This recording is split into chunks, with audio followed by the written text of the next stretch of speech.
Hello, thank you for coming to the UKTI theatre today. I've been asked to speak about exporting to Europe today. I have a little confession to make. From the UK, see, the thing is, I used to be a lawyer, so I get a bit technical with the law, so please forgive me. You can't export from the UK to Europe because we're a common market. So the great thing about Europe, and my university tutor would find this very funny because I didn't do very well in EU law, but the great thing about Europe is we're a common market. Theoretically, we are free to trade with all the countries in the European Union, and when it comes to exporting medical devices, that helps a great deal. But it's not exporting. Don't tell anyone you export, because you don't. You dispatch, which apparently is completely different, although it feels rather the same. Okay. Let me tell you a little bit about Dragon Mobility first. We are a very small team, 12 guys, based in Cambridge. We manufacture out of the East Anglia, we make powered mobility, bespoke powered mobility for disabled people who want to be very active. So some of our clients are very severely disabled but still want to be very active. Some have disabilities which might not seem so limiting, but they still want to be as active as they would be if they had no disability.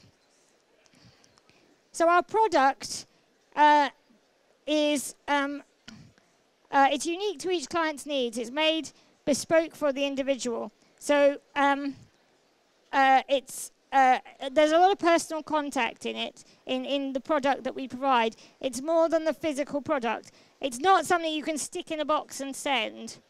The machine itself follows a pattern, but it isn't transferable between people, and it is made for each person after the order's placed. So we have an ongoing relationship with our clients, and we have repeating and continuous service for them. So our product is very much more than the physical. So who are our market? Well, anyone with a mobility impairment and an integrated lifestyle, which makes them really hard to find.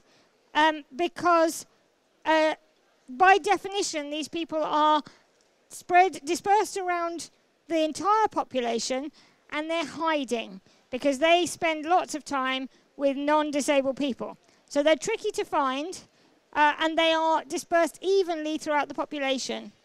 They're under 75 kilos. Our product is very agile, and so is designed for someone who is a slightly lower body weight.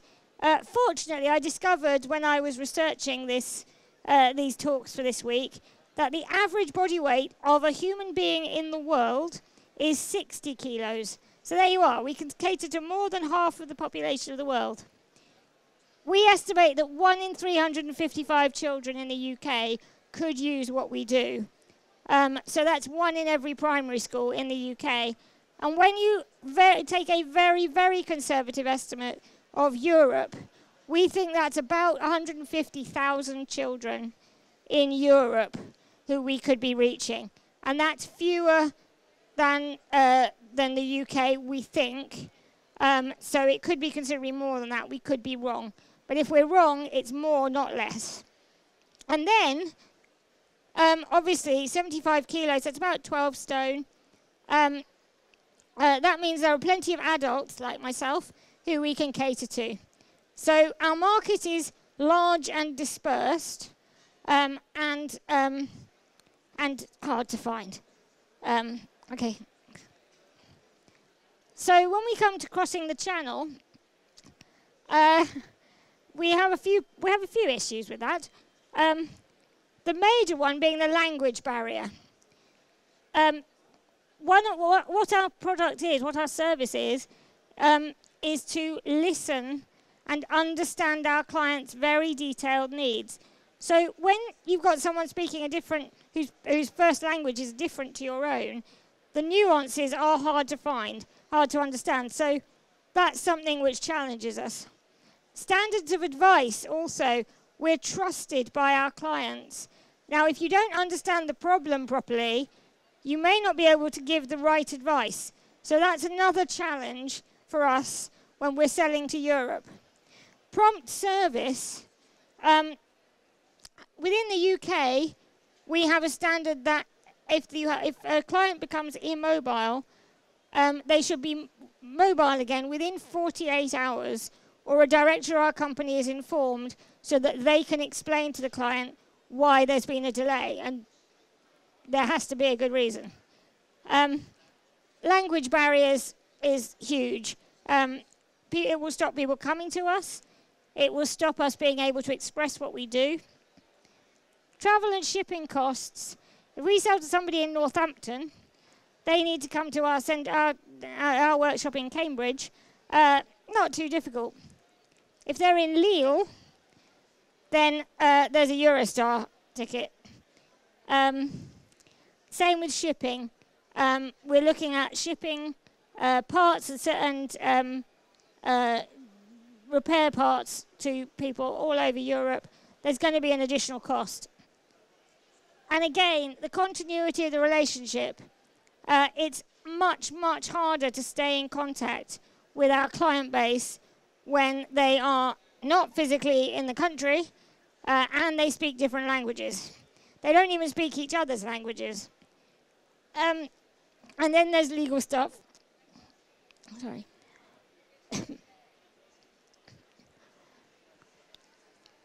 Sorry. I've already said that I'm a lawyer. I'll try to make the legal stuff not too boring. I can't do it. I mean, you know, it's legal stuff. I'm not a miracle worker. That's,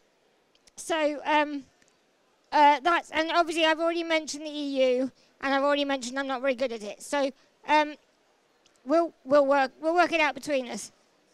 Okay, can you have the next slide? So how do we do it? How do we provide a product which is incredibly bespoke to people all over Europe? Well, we use a health tourism model. We invite people to come to Cambridge.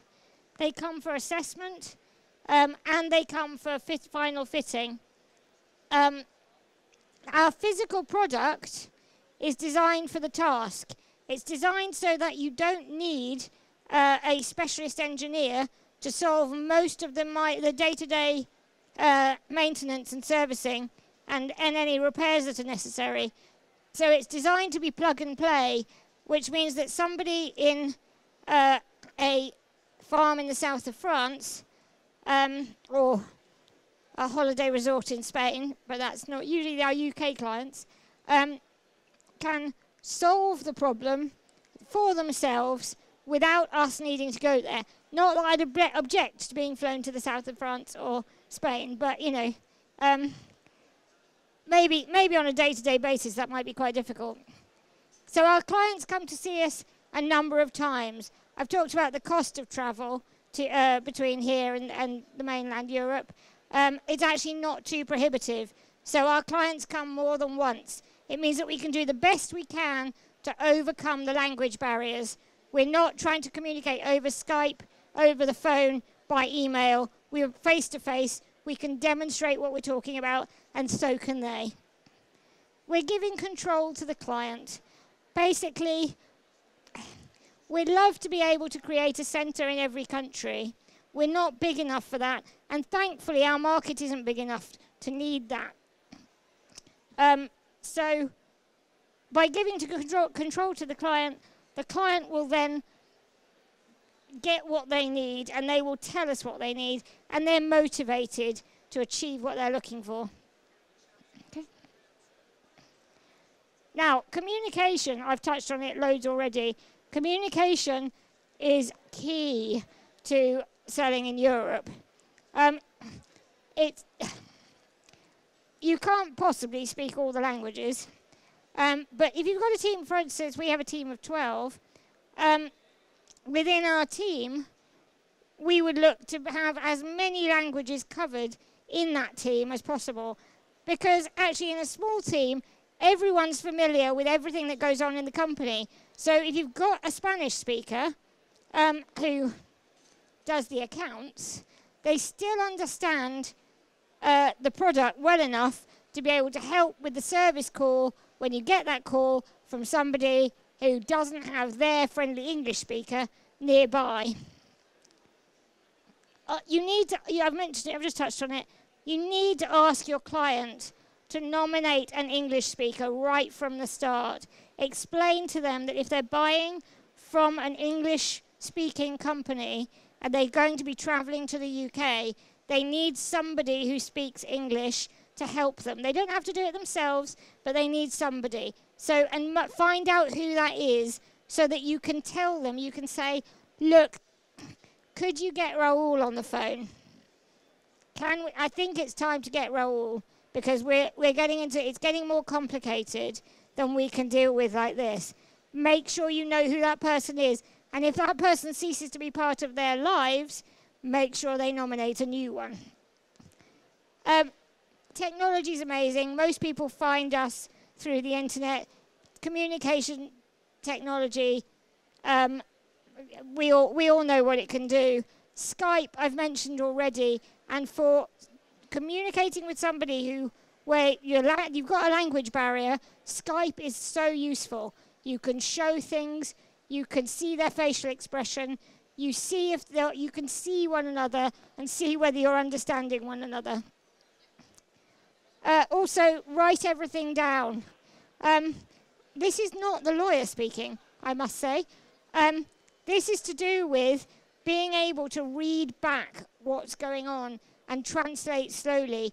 The other trick that I find really helpful is using online chat between two people who speak different languages. My French is bad, it's rusty, but I can have a conversation in French on chat because there's time to go over it and work out what I'm trying to say. And you can do it, but you can say it twice. You can write it in your own language and the other person's language each time. It's slow, but you know that you're both saying the same thing. Regulation. Right, now, are you all being really brave? Okay? I know it's going to be hard. Regulation is dull, and I cannot make it less so. But you remember I mentioned the EU? There is a fabulous thing called passporting. Now, the theory of this is that any regulation in an EU state automatically gets you into every other EU state. Does it sound good? Yeah, doesn't work. So, in theory, by meeting the regulations in the UK, you can sell in any country in the EU. The reality is, this is medical regulation. Everyone's kind of keen that in the medical professions, people don't kill people. I think it seems reasonable to me. So every state has their own deal breakers that they didn't get into the passporting system. So every time you go to a new country, you need to find out what those deal breakers were, and you need to meet their requirements as well. So it's important to understand every country that you're going to, even though you're in the EU. Sorry. The UKTI can help you. There are lots of other organisations that can help you. And you should consult a lawyer. Lawyers are like dentists. It's best to go early and get help to prevent the problem.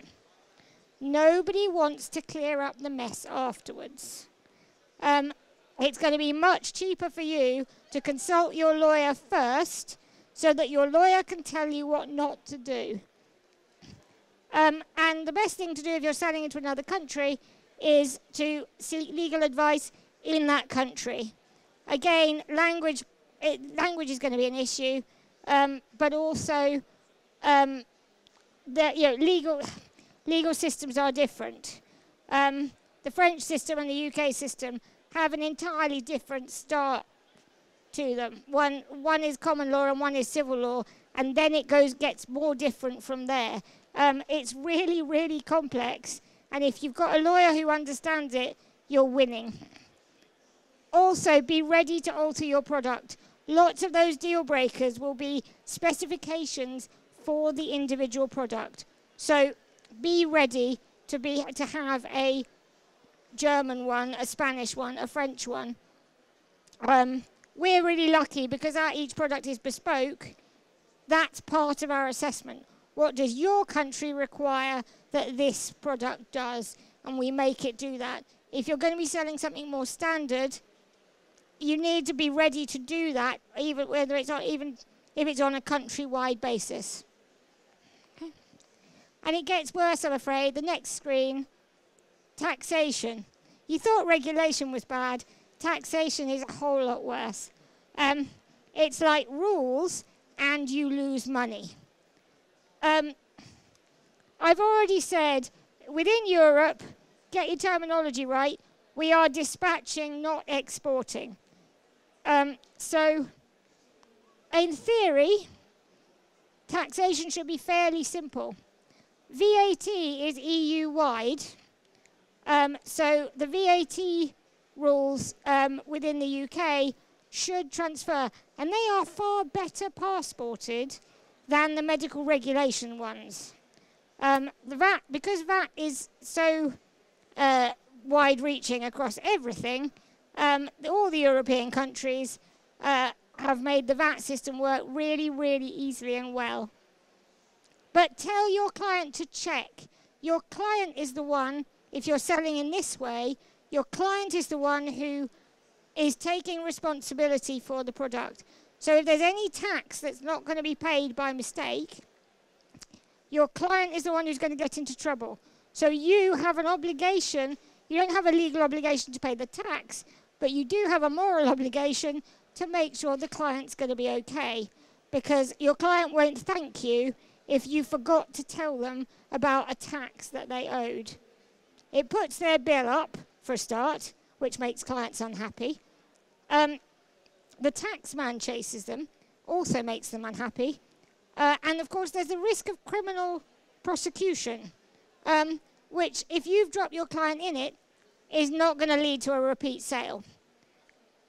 So look after your client and make sure they check their own obligations. And there we are. Thank you. My dad always told me that if you're in another country, you should always learn to say thank you in that language if you learn nothing else. So there are a few of the options. Thank you very much for listening.